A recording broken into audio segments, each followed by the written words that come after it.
Michigan Replay with Bo Schembechler and Jim Brandstatter. Brought to you in part by the General Motors Corporation, by General Motors Parts, by Buick and your Buick dealer. The Great American Road belongs to Buick.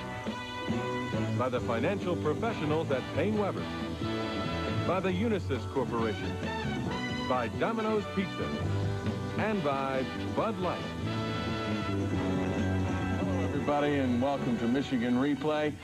The Wolverines and Buckeyes had their clash for 1987, and the Buckeyes came out on top 23-20. We'll have highlights of that during the next half hour. We'll also have a special look at Michigan's all-time leading ground gainer, the graduating Jamie Morris. But before we get to that, let's first talk about Michigan-Ohio State and that loss. And, Bo, I think it was two separate reasons for this one. One, missed opportunities in the first half, and second, turnovers in the second half.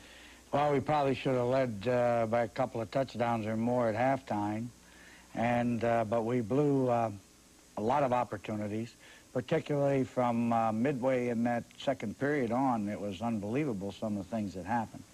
But the bottom line was that this team is the most prolific turnover team that I've ever had at Michigan. And when you have that kind of a situation and a defense that has given up more big plays than any defense we've ever had at Michigan, that combination has lost some games for us. You've always coached against turnovers. I mean, that's been one of the things that's happened at Michigan over the years since you've been there. Have you been able to put a finger on why it seems to hit you all at once? Well, one of the things is that we're playing with a lot of young players. Now, someday, these young players will not be turning the ball over, and they're going to win a lot of football games. But right now, they just turn it over too much. They make mistakes, and ball-carrying mistakes, passing mistakes, one thing after another.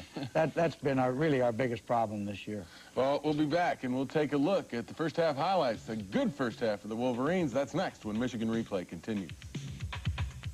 First half, I thought maybe we'd have one or two more scores even, and I thought we were on our way to maybe even a rout. It felt pretty good. We're really moving well, and you know, have something like this happen. It's just, you give them credit, they came back and plugged away at us, but it was definitely hard for us to take.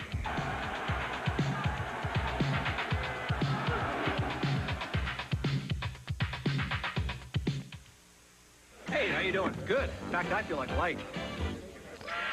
Hey. What the? Uh-oh. I am so. Oh, no. Well, I meant Bud Light. If you want the less filling light beer with the first name and taste, ask for Bud Light, because everything else... You all right? Sure, just a little lightheaded. It's just a light. Downtown, 2:30 a.m., empty city, empty streets. At times like this, you really appreciate how good Mr. Goodwrench is.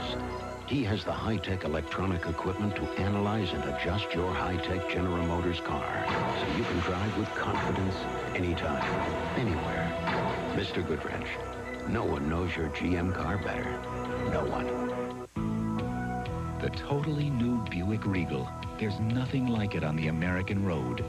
Out on the horizon, the heart of a Buick, the start of a regal new day. The great American road was made for Regal. It's a Regal reward, it's the way it should be in this Regal American land. The great American road belongs to Buick. It's really ours. It's everything we've ever wanted. We'd like to thank the people who made this possible. Our realtor. Your parents. And the folks at Great Lakes Bancorp. They helped us pick the right mortgage. With bi-weekly payments that help build equity faster. And save thousands in interest. Thanks, Great Lakes. We couldn't have done it without you. Great Lakes Bancorp, your partner in life.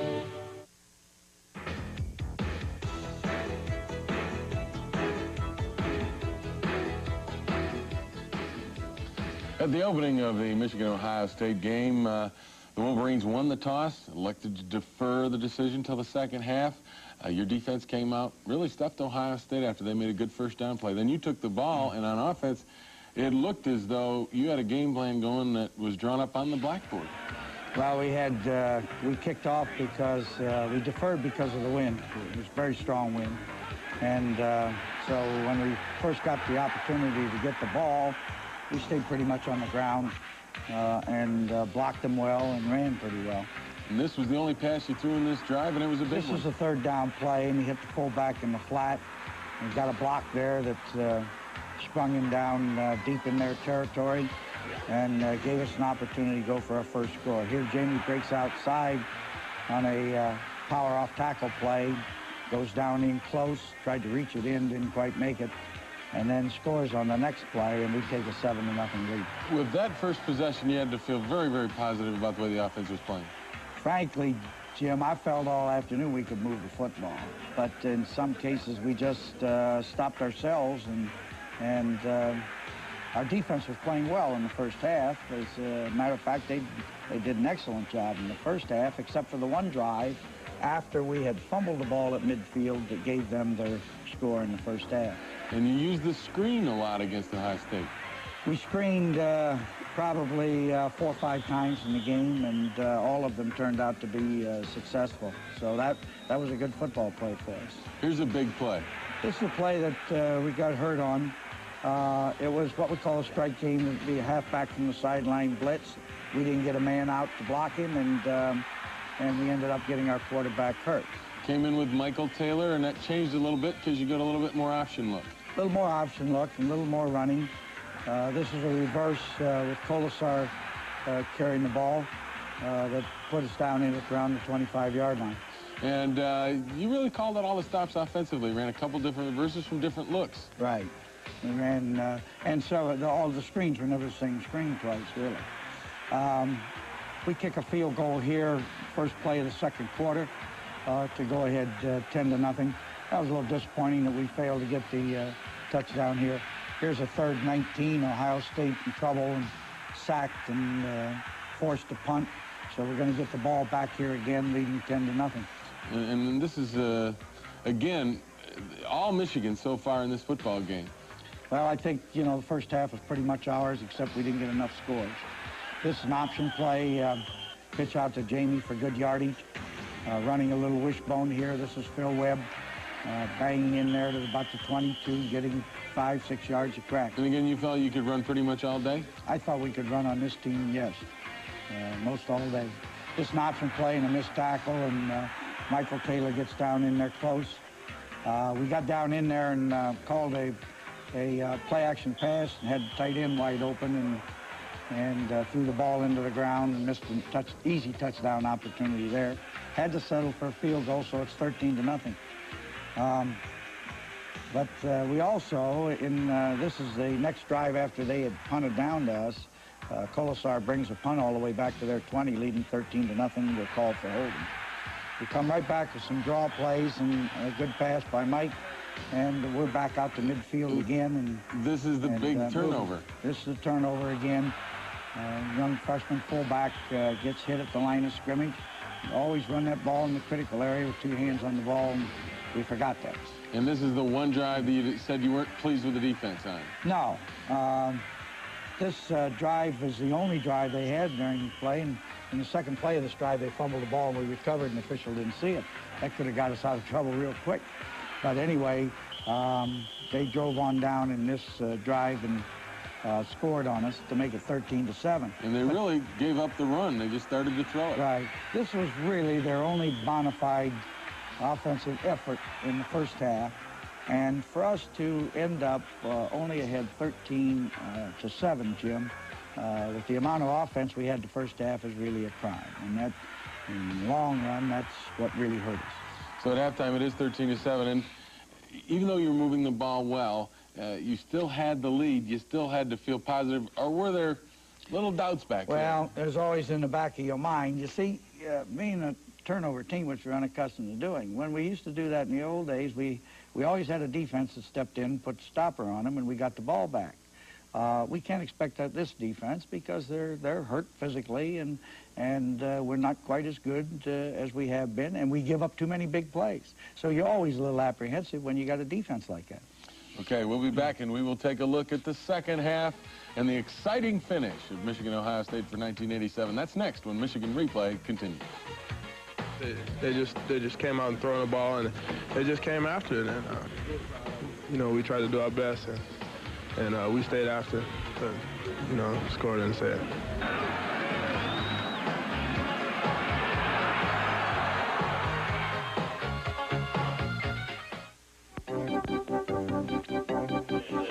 A special report from Payne Weber. Investors have a lot of questions these days. Let's get some answers from the president of Payne Weber. Should the individual investor be in the market these days? Yes, I think so. We look for normal investment returns of 10 to 15% over next year. I think the two key things are they willing to stay in the market for the long pull, which I would say is a year, and two, can they stand more than normal volatility? And if they can answer that, the answer is yes. Do you see opportunities ahead? Yes, I do. The real opportunities probably are in transportation stocks, some financial service stocks, selected retailers, maybe some of the autos. Those would be a good group, I think, to look at. What are Payne Weber investment executives doing for their clients? We've executives to review all of our clients' holdings to make sure that the securities in their portfolios are the ones that are right for this market environment. And I would urge all investors to do the same, no matter which firm they deal with. Thank you, and goodbye for now from Payne Weber. I'd like to deposit a check, please. Jeffrey Houdray has never heard of Unisys. All the way from France. It's from my grandfather. Have a seat. But Unisys systems process half of the checks in the U.S. each day. 30 of the world's 50 largest banks rely on Unisys for everything from international bank transfer to quick customer service. Jeffrey just knows that a new 10-speed bike is almost his. Unisys and banking, the power of two. Guy came by today trying to sell me some imitation body parts. Copycat hoods, doors, and fenders for GM cars, and I wasn't buying. You see, I know some of those imitations don't come up to GM specs for fit, finish, and corrosion protection. How do you protect yourself? Ask to see a repair order before insurance work begins, and insist on genuine General Motors parts. Remember, it's your car, and it's your choice.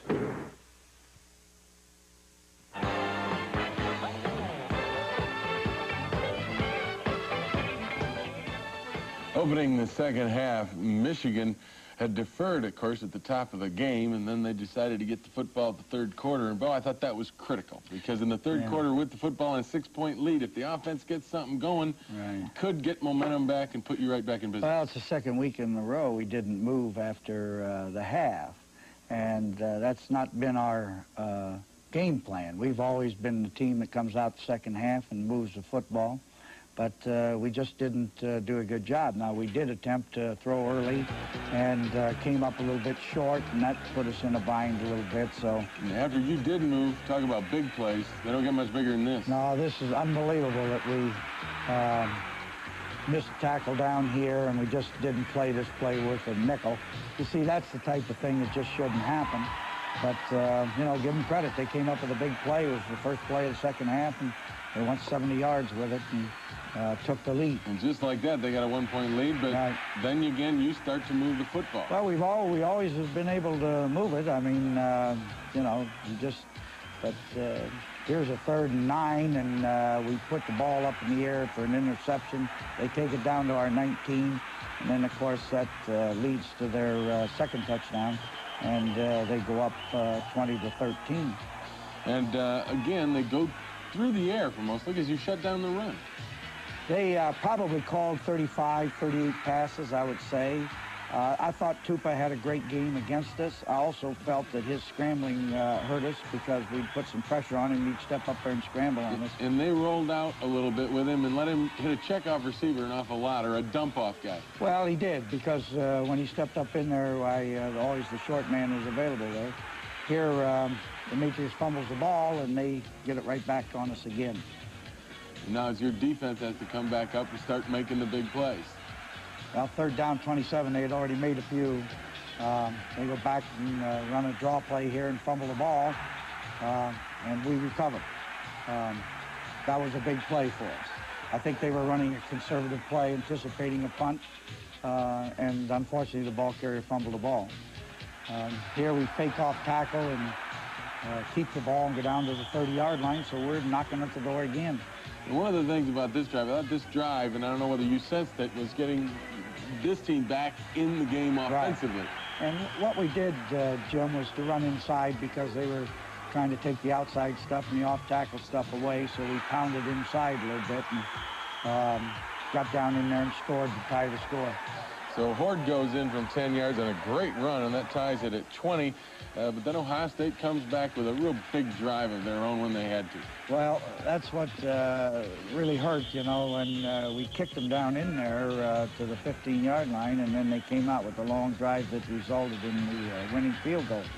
And there was a lot of short stuff and a couple of scrambles by Tupa and did a good job. Here's the 3rd and 9 after Cooper got shaken up, and they hit this pass on the sideline for a first down, which was not good.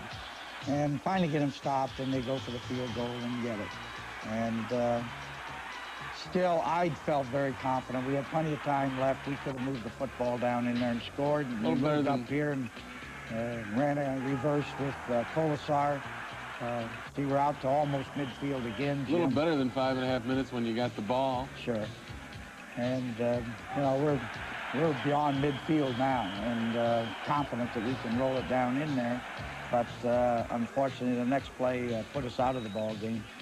That fumble finished it. We ended up with 4 turnovers, Jim, and that would give us somewhere around 30 or more for the year. And I've never seen a year where the ball's been turned over so much by a Michigan team. In retrospect, as you look back at this season, the finish at 7-4, 2 really big come-from-behind victories. After you had lost to Indiana at 4-3, been injured, kind of hanging in there with this group of guys. That's exactly right. Well, they're a very fine group of guys. There's some good talent there. Some of it's a little young to be playing, really, but injuries necessitated that. And I can see them before too long growing up, not turning the ball over, playing a little better defense. We got to do a job with our secondary, and so it's a very, very young team, and frankly, they played like it. They were fun, but you know, in order to win football games, you cannot turn it over, and you cannot give big plays on defense. And again, I think that it indicates that the young guys make mistakes because they all happen to seem in big games. You know, in the other games, the big key games, the Ohio States, the Michigan States, the Notre Dames, the Indianas, those kinds of things happen. In the other games, you can overcome some of those, you know. And maybe in the past, when our defense was so strong, we could do that.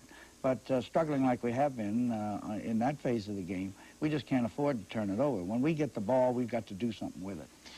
Well, let's take a brighter look now at one of the great running backs in Michigan history. His name is Jamie. Don't go away. Michigan's all-time ground gainer is next.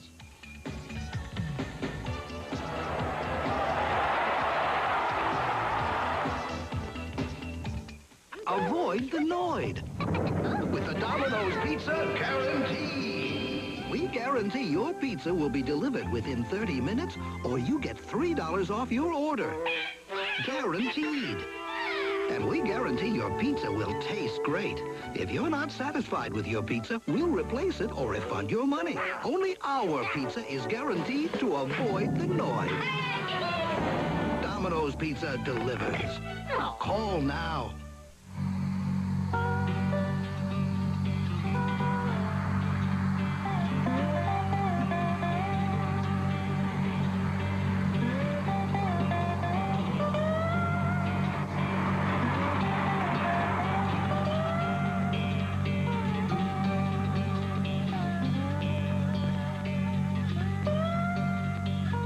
GenCorp, driving technology into tomorrow.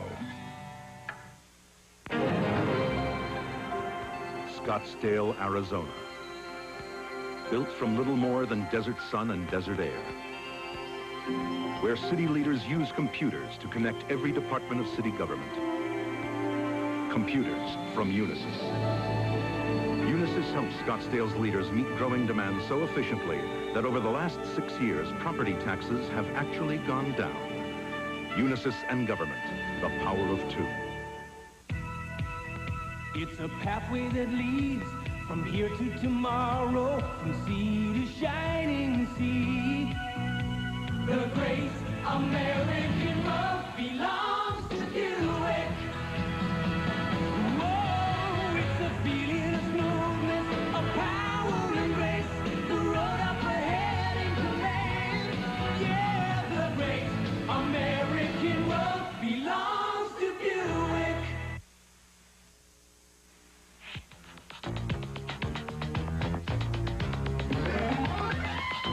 There have been some great running backs at Michigan. Butch Woolfolk and Rob Lytle have been two of the best. As a matter of fact, they were 1-2 in all-time yardage. Both were big, powerful runners. But move over, guys. Here comes 5'6", 180-pound Jamie Morris. He has run past both Lytle and Woolfolk as Michigan's all-time leading rusher.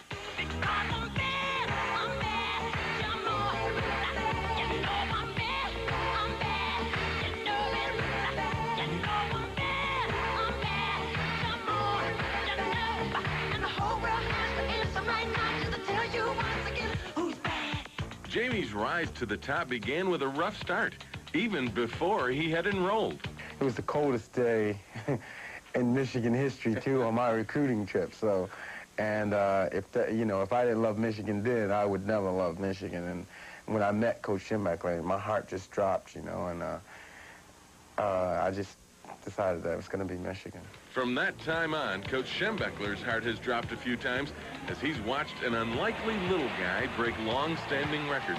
But as Jamie says, even Bo needed to be convinced. I've opened up a lot of things with Coach Schembechler that he didn't think that I could do. I think my durability, being able to get up from hits that, people expected me to stay down.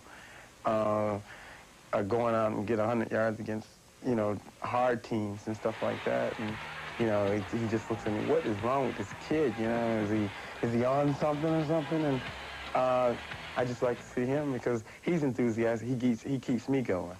Jamie's durability is amazing. Besides gaining more yards, he's also carried more times than anyone else. He's taken some big shots, but always pops back up. He even surprises himself sometimes. A lot of hits I've seen on, myself on TV and everything from videotape or anything. It's like, wow, why did I get up from that? What am I doing, But, when I'm out there on the field and I get hit really hard, I take an inventory check before I get up. And it's real quick, and I jump, pop back up, and, I shake my head, and everything's okay, and go back to the huddle for the next play.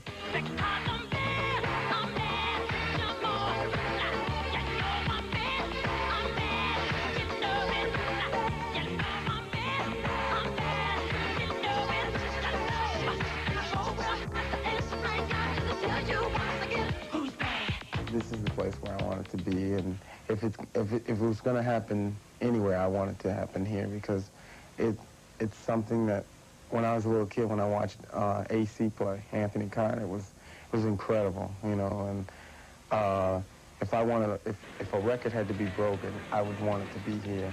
I never thought that I'd get an opportunity to play or just to start and have a career such as this one. It was just a dream come true all the way. Jamie has also been a dream come true to Michigan football. But there is one thing Jamie would like to change. I'm not a cute little kid anymore. I've matured now. I want people to know that. And if the NFL doesn't call Jamie to the pros, he's got his eye on another career that fits him to a T. Welcome to Michigan Replay. I'm Jamie Morris, your host, along with Bo Schembechler. Jim Brandstatter is out this week, probably out forever. See, now, if Jamie gets the job, I won't be here next year, and you'll have an easy time of it. In spite of what he says, he's still a cute little kid. I'll tell you, he is something, though, for a guy you recruited to be a kick returner. Well, he's a fantastic football player. I can't believe, I love to watch him play. and we'll miss him a lot because he does things that I just can't believe can be done out there. And you couldn't have dreamed in your best wishes of what Jamie Morris could be, that he would ultimately become the all-time leading rusher in Michigan history. Oh, I wouldn't have bet anybody on that. But I wouldn't have bet against him after his freshman year. After I'd seen him as an 18-year-old freshman, I would not have bet against him being a great one. He really has come on, and you talk about being a big man's game. Well, if you got a big heart and you're like Jamie Morris, you can play. Well, he's the type of football player that does not come down the pike very often because he gives you a great effort every single time he comes to practice. He is an all-around football player. Now, in the highlight film you showed, there's some tremendous moves and great runs and all that. But when he doesn't have the ball, he's going to fake for you, he's going to catch the ball for you, he's going to block for you. He'll pick up the blitzes, he'll stick his nose in there. He's just a great all-around player. Well, to honor Jamie and to honor the rest of the Wolverines this year, be sure and join Michigan and salute the Wolverines at their annual football bus. For ticket information, by Buick and your Buick dealer. The great American road belongs to Buick. By the financial professionals at Payne Weber. By the Unisys Corporation. By Domino's Pizza. And by Bud Light. Everybody, and welcome to Michigan Replay. The Wolverines and Buckeyes had their clash for 1987, and the Buckeyes came out on top 23-20. We'll have highlights of that during the next half hour. We'll also have a special look at Michigan's all-time leading ground gainer. Now, someday, these young players will not be turning the ball over, and they're going to win a lot of football games. But right now, they just turn it over too much. They make mistakes, and ball-carrying mistakes, passing mistakes. One thing after another. That's been really our biggest problem this year. Well, we'll be back, and we'll take a look at the first half highlights. The good first half of the Wolverines. That's next when Michigan Replay continues. First half, I thought maybe we'd have the graduating Jamie Morris. But before we get to that, let's first talk about Michigan-Ohio State and that loss. And, Bo, I think it was two separate reasons for this one. One, missed opportunities in the first half, and second, turnovers in the second half. Well, we probably should have led by a couple of touchdowns or more at halftime, but we blew a lot of opportunities, particularly from midway in that second period on. It was unbelievable, some of the things that happened. But the bottom line was that this team is the most prolific turnover team that I've ever had at Michigan. And when you have that kind of a situation, and a defense that has given up more big plays than any defense we've ever had at Michigan, that combination has lost some games for us. You've always coached against turnovers. I mean, that's been one of the things that's happened at Michigan over the years since you've been there. Have you been able to put a finger on why it seems to hit you all at once? Well, one of the things is that we're playing with a lot of young players. Now,